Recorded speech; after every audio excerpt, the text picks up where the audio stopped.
Hey guys, welcome back to another N2W session. Today we have a very important topic. It's all about Azure cost savings. If you are an Azure customer or soon to be Azure customer, and you find yourself not really understanding why those Azure backup line items keep climbing and why they're exceeding your projections, and of course, looking at how to fix that, this is the session that you want to sit in on. My name is Jessica Eisenberg. I'm on the product marketing team here at N2W. My name is Katalin Voiko. I'm one of the solutions engineers here at N2W. So Katalin and I have both been at N2W long enough that we've seen many of our AWS customers start the process and continue with our AWS cost savings features. So what we did was we initially launched this feature with the ability for AWS customers to copy their snapshots to our S3 repository. So this was especially good for long-term retention, and it gave our customers the ability to save very, very big and avoid that pricey hot storage cost for AWS backup and also for EBS. So we saw that we have a webinar with all the details, and we'll include that in the show notes. But I think, I speak for both Katalin and I when I say that we're very, very passionate about cost savings. And so that's why we're very excited to bring this feature to our Azure customers. Absolutely. I couldn't agree more, Jessica. So as you mentioned, we had this feature for a while for AWS, right? And when we joined the Azure space, it only made sense because we had that knowledge already from AWS to bring it into Azure as well. So today in this webinar, guys, you're going to see exactly how we do it, and not only for the storage cost, but other ways of cost savings with our tool as well. Exactly. And as Katalin says, this is actually, with Azure, pricing is actually a bit more complicated. So we're going to really break it down for you. So of course, what is Azure Backup? It's Azure's native policy-driven backup service. So it leverages for customers with long-term retention needs what they call Azure Backup Vault. And this has its own distinct pricing, which we'll get into. So what we're seeing here are two main pricing problems, right? And this is essentially why teams are being caught off guard with their billing, and why most of them most likely don't understand why those costs seem to be climbing. First of all, there's a licensing problem. So with Azure Backup, it differs from AWS because they have an initial service cost. So essentially, this is the privilege to back up a VM. And this is before any storage costs are implemented. It's not very straightforward. So Katalin, let's sort of get into it. What's the complexity here? Right. So as you can see here, Jessica has highlighted in this presentation a few things, how we are different. And first of all, what Azure Backup does, so you understand it first, and then you can understand where the cost saving comes with us. Azure charges you $5 plus the storage consumed, right? For any instance that has 50 gigabytes or less. Most likely, customers will have much bigger instance sizes than that, right? So then the price increases $10 plus the storage consumed for 500 gigabytes or less. And then in increments of 500 gigabytes, $10 more. So you can imagine how this can become very expensive, right? And this is a monthly recurring fee. So when you back up 10 VMs, you're going to pay this privileged cost, right? Every single month. Now, as you can see here in the second point, there's storage options are very limited, right? So it's very inefficient for long-term tiering. And there is another limitation here. You need to keep the first full backup. Right. Yeah. So I'll add that with Azure Backup, you have various redundancy options. You can use GRS, which is geo-redundant. You can use LRS, which is locally redundant. So Azure Backup or Microsoft claims that these storage tiers are efficient, but we'll get into why they're not as efficient as you might think they are. And as Katalin said, we have this limited option for your managed disk storage, and we'll get into that as well. Okay. So here's sort of a nice little visual that shows the three ways that N2W is going to replace these issues and come in. And if you look at it from a left to right x-axis, so on the left we see, time is 0, and then we go on to the right as for the long term as we swing right. And you'll see these three benefits. So first of all, we have the elimination of that those tiered hidden licensing fees. So N2W is going to come in and provide a low fixed price for VM. And that is a price for VM no matter what the size of your VM. So as Cataline said, this tiered structure is not just a hidden cost, it's significant, especially if you have a few, even if most of your VMs are, 1 terabyte, 1.5 terabyte, and you have a few large VMs, that's going to add up very significantly. Secondly, we're going to give our customers the ability to delete their managed disk. So we're eliminating that initial full that would have been kept in hot storage. So remember, with Azure Backup, you're always keeping that full in hot storage. And N2W, we'll get into it, has a mechanism that doesn't rely on reading that initial first full. And then finally, we have the long-term pricing. And this is where the retention period really comes in, right? So you have pricing that uses, for N2W, it uses a copy to repository feature to Azure Blob Storage. And this is, cold storage tiering within Azure. And if you compare that to what they call the Azure Backup Vault tiering, you're going to see some significant savings. Okay, so Catalin, let's hone in on each of these cost issues. So let's take a look at what a typical licensing fee looks like for Azure Backup for this particular instance, in this case, a 1.1 terabyte VM. Absolutely, guys. So if you remember the pricing that we showed earlier in the presentation, we took an example here for a 1.1 terabyte VM that costs you $30 for that fee that you pay to Azure. And then, of course, it grows by increments of 500 gigabytes, it grows by $10, right? So it can become very expensive very fast. The difference in how we do it is we charge you $5 per VM. We literally do not care how big or how small your VM is. So customers with, 16 terabytes VMs, they can come to us smiling because they will not pay that huge amount anymore. They will pay $5 flat fee, and that's it. So it's simple, predictable, and affordable. Yeah. And it's not only affordable. I think there are a lot of instances where a lot of, these IT teams, maybe they don't even know how big their VMs are. So it's one big guess as to, what that line item cost is going to be. Exactly. And the thing is, they got used to paying that, right? Yeah. So they don't know the difference, but if they start using us, they will see the difference because their bill will decrease within Azure. Yeah, exactly. Okay, so now let's take a look at a typical storage comparison. So, Catalin, let's run through an example. How does Azure Backup handle, again, let's go with a 1.1 terabyte VM for, 1 month. Absolutely. So what you can see, guys, here on this presentation is at the top N2W and how we do it, and then at the bottom Azure and how they do it. Well, with Azure, we're going to start from the bottom. They charge you that flat fee of $30 licensing fee. Then you have a 7-day, right, managed disk storage, let's say that you're keeping, so daily for 7 days, and you pay roughly $60 for the storage itself, for the snapshot.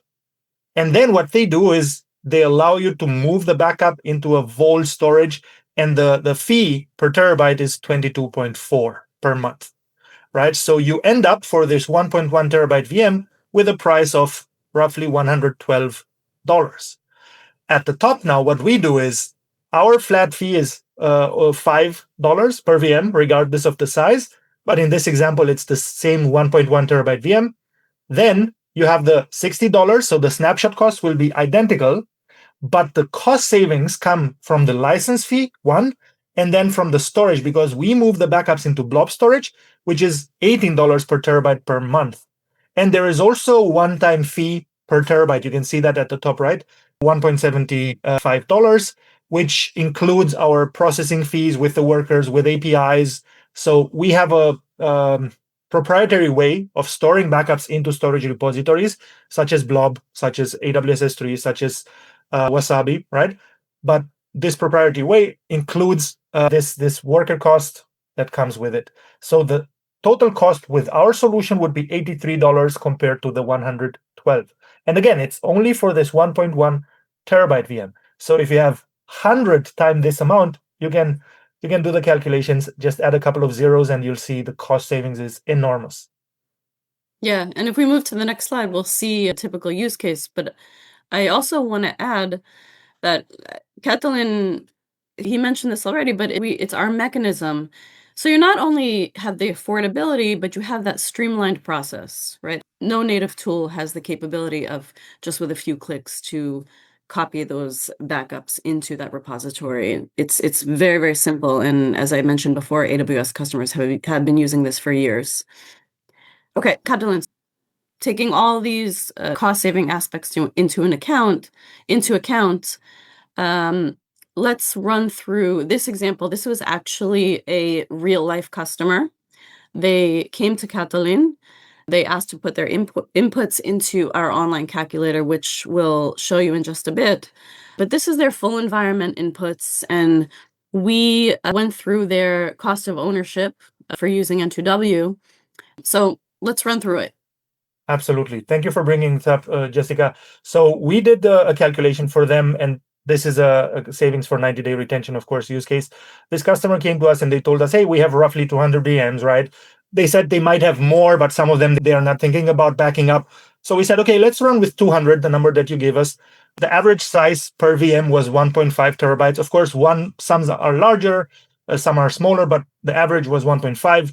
And they had a 90-day retention backup plan. So what we did for them is we input those numbers in our online calculator. As Jessica mentioned, you guys will have the chance to play with that yourselves in a moment. But until then, we did it for them, and this is the result. So at the bottom again, you will see when they do it with Azure Backup, there's an $8,000 per month license fee, right? Crazy. At the top, just above it, you will see $1,000 license fee for the same amount of VMs, for the same amount of data. So huge cost savings there. Then the 7-day storage that they keep those backups for, right, is $15,000 for Azure and for N2W, right? It's the same thing because, again, there is no cost savings in the snapshots themselves. We do it the same way, just the license fee is different. And then the remaining 83-day cold storage costs with Azure almost 20K, so 19.7K every month, because they put it in the Vault storage. And with us, because we put it in blob storage, it costs 14.5. So the one-time fee that you can see there at the top is $8.5 per terabyte. Again, there is much more data to be processed there, so it's absolutely fine. And what you can see here at the right side of the screen, first of all, the total cost savings, right? Almost 150K. And it comes from the fact that with Azure Backup, your monthly cost you would be looking at would be 42.8K, while with N2W it would be 30.6. So you save yourself almost 12.5K every month, which leads to the 150K in annual savings. And again, you might be looking at the numbers, guys, and you say, okay, 200 VMs, our environment is much bigger than that. Well, your cost savings will be much bigger than that as well. So everything you can take from this presentation today and from the cost calculator we're going to share is you can do your own math. Then you can come and we can discuss your numbers, right? And we can do like a real use case like we did today for this specific customer. And yeah, we can discuss everything you want. Yeah. And I just want to add that this particular customer wasn't using zero managed disk. So, just again to reiterate, it is possible for, that initial backup alone can be a sizable chunk of your permanent hot storage costs. So, you can save, I would say even almost double you can save if you're using that feature. This is an often overlooked feature, and it really should be at least considered as part of your cost planning, because deleting that baseline full really doesn't have repercussions and it can save a lot. Yeah, of course. And one more thing I wanted to highlight, even if you're looking at the numbers we're presenting today and you say, our environment isn't that big, maybe it's not worth it. No, on the opposite, it is worth it, because if you ignore everything that is to the right and you just look at the first item on the left, the 1K per month license fee versus the 8K, you would be saving 7,000. Of course, for these numbers, you would be saving $7,000 every month just by using N2W. So even without the long-term storage, N2W is still worth it for you. So come chat with us.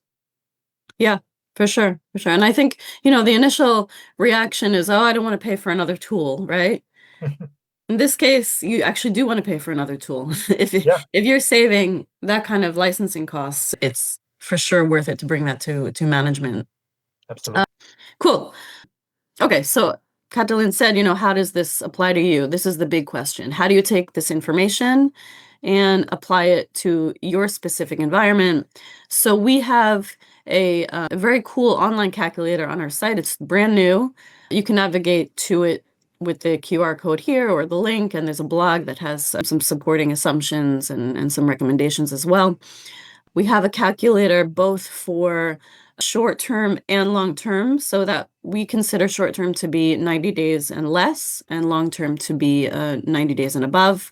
We typically take into account backup frequency as well. So short-term would be daily backups. Longer term would most likely be weekly or monthly backup frequency.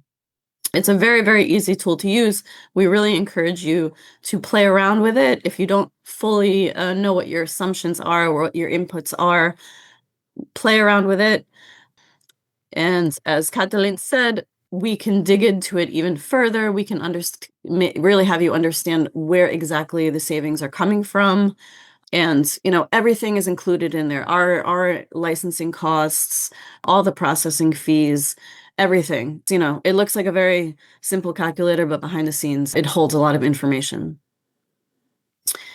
So I think now Catalin is going to demo the N2W feature and how easy it is to copy those backups into the Azure Blob repository. Absolutely. Thank you for that, Jessica. So let me see where my environment is at.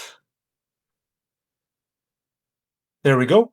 So what we showed you so far can be found in our tool. And as you can see, this is how the N2W dashboard looks like. If you're familiar to it already, great. You will find your way very easily. If you're seeing this for the first time, you will learn so quick because our goal was to design this tool as easy to use as possible and as user-friendly as possible.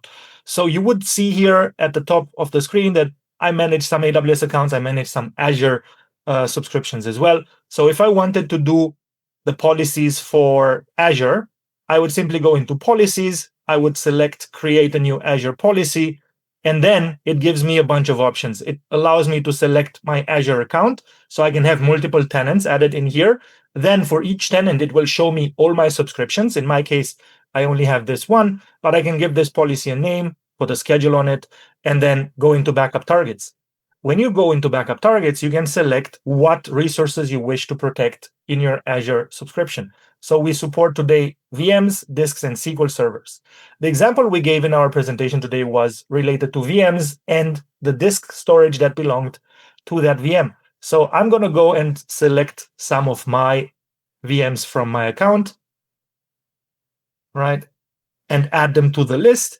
And then if I go into the next option, which is DR, I can simply enable it, and then I can do cross-location backup, which means I can store the same backup into a different Azure region, right? So you can select one or multiple from the drop-down list here, whichever makes sense to you.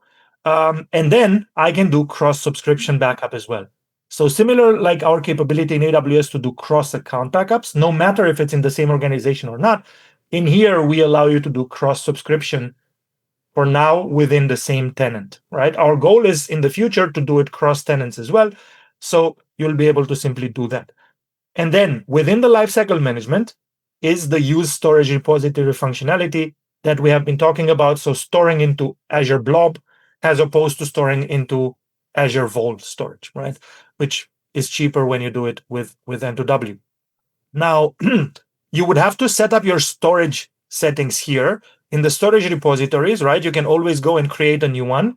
And when you create a new storage repository, it asks you, should it be an Azure repository or AWS or Wasabi? So first of all, the presentation today is, of course, about how you can save money within Azure. Great. But what I want to also add into this presentation is that we can do cross-cloud backups. So you can store from Azure into AWS or into Wasabi, if that makes sense for you. Money-wise, but also because of regulations or because of any needs that you have right within the cloud. You might have some compliance or auditing that needs you to have your data outside of the cloud. No problem. We can support that for you, so you can always recover back into it or into the other cloud as you wish to. So the retention you will obviously set up in here. So in our example from the presentation today is, we used 7 backups, right? As snapshots. We kept them for 7 days. And then for the storage repository, I'm going to back up every 7 days and store it into the Azure storage repository, right, which I have here. And I would want to store it, I don't know, for 12 months, or I can store it just for 90 days, for 3 months. It's up to me, right? And it goes months and years because this is intended for long-term storage. Our tool, of course, will not only do your backups, right? And then you can keep track of them in the backup monitor, but it will also do the cleanup. So it's something that the tool gives you. It provides you, like, I don't know, full ease of mind, right? Because you do the backups with our tool, then we take care of everything else. We know where you wanted to store it. We store it there for you. We know how long you wanted to store it. We keep it for that duration. And when the backups expire, so when the retention is over, we do the cleanup for you. You don't have to think about it anymore, right? So in this backup monitor, you can always come and filter by accounts. So if you want to see your primary account, let's say, great. Then you can filter by policies or by users or by backup statuses. And if you know the VM that you're looking for, let's say you need to recover something really fast, you know the VM ID, you come paste it in here, search, and it shows you the policy that it was backed up in, so you can easily recover it. On top of that, we do recovery orchestrations. So this is a one-to-one recovery that I'm showing you here, but if you want a one-to-many recovery, you can do it from the recovery scenarios. And I know this is not the topic today, but I just wanted to mention it because it's really, really important. So if you have any interest in cost savings and recovery orchestrations, come speak to us. Yeah, and I want to add that automated cleanup, by the way, is another cost saver that a lot of customers really, really appreciate. It's just another aspect of our cost savings features. And I know we're a backup and DR point in time recovery tool, but it's a lot more. There's a lot more, and this cost savings aspect is something that you won't find in a native tool or in a competitor as well. I agree. Yeah. Cool. Okay, so now we're gonna just sort of veer off a bit on Azure Backup, because we talked about Azure Backup, the policy native point in time recovery tool, backup tool. We also want to mention another Azure service called Azure Site Recovery. So it's also known as ASR, and no doubt some of you may be using the platform, and actually we're going to cover this in much more depth in a future webinar, but we wanted to mention it because we know that Microsoft does recommend that you use Azure Backup and Azure Site Recovery in parallel. So why is that? So we just want to review Azure Backup again for those point-in-time backups. ASR is more of a replication platform. It performs continuous replication of your disks into another location. So for example, if there's an outage, your data is highly available, the RPO is close to 0. So it's requiring those live writable disks. So, there's this issue. First of all, Microsoft is recommending you to use 2 tools. That in and of itself is an issue, right? Do you want to use 2 tools, or do you want to use 1 tool for, both your very, very critical workloads that need to be available right away and those point-in-time backups? So, Catalin, maybe you can just kind of delve into what the issue is here, besides having 2 tools, but there's issues within these platforms that need to be taken into account. No, absolutely. So first of all, as you mentioned already, Jessica, there is no point-in-time recovery when using ASR, right? Azure Site Recovery. So they want you to use Azure Backup for that. And with Azure Backup, as we have discussed throughout this presentation today, you have the licensing fees, right? So the costs that you're not expecting. Again, when you look at your Azure bill, maybe nothing stands out to you because you're already used to it. You have been paying that bill for I don't know how many years, but we can show you the difference, right? Come to N2W. You can have a free trial, by the way, so you can always test this yourselves. You don't have to take our word for it. But also with N2W, you would have one single tool, you would have one single platform, one single pane of glass, right? One single source of truth that delivers you the point-in-time resource that can keep the promised right recovery times. Because again, you will be able to test it yourself. See, okay, I click the recovery button. How fast is it up and running? 3 minutes? Great, right? Your recovery point objectives probably are hours, right? Or sometimes days, depending how important the data is. So with N2W would eliminate the need for Azure Site Recovery, first of all, because you would never need to replicate anything in real time. But you can have recovery RPOs as 10 minutes. We have customers that are doing backups every 10 minutes. If they're happy, we're happy, right? We have customers doing backups every 24 hours, weekly, monthly, yearly, of course, which are the grandfather, father, son backup strategies that we are used to from on-prem. But in the cloud, you can go down as much as you want, have backups every 30 minutes if you need to. Yeah, and I just want to add, we talked to many customers using Azure Site Recovery, and they came to us because they were using it as if it was a backup tool, meaning they weren't using it just for their very critical or tier 0 workloads. They were using it for much more than that. And so we told them right away, you're overpaying. You don't need a tool like that to use for your entire environment. And also, I just want to add, because Catalin did touch on the orchestration part of it, the recovery orchestration, is that if you're just using Azure Backup, you don't have that feature. So you don't have that ability to recover and come up with a scenario for multiple resources that you should be doing before any sort of crisis is happening. So that's a huge gap in a recovery tool or a DR tool. And then once again, there will be a webinar on this, where we'll cover this in depth, but something we definitely wanted to bring up. Perfect. Okay, so I just want to add, by the way, if you have any sort of topic that you want us to talk about, it could be about a feature, it could be about some sort of compliance requirement coming up. I know there's a lot of AI questions. Definitely contact us. We really want to understand what your pain point is when we want to talk about it. And Catalin and I will do our best to really come up with best practices that you can follow. So you can email us at info@n2ws.com, jessica@n2ws.com. If you're not a customer, definitely trial us. Again, we have a QR code. Catalin and our other solutions engineers will be happy to help you install. Again, go through your DR recovery process as it is now, run through the recovery scenarios. And that kind of covers it, I think, Catalin.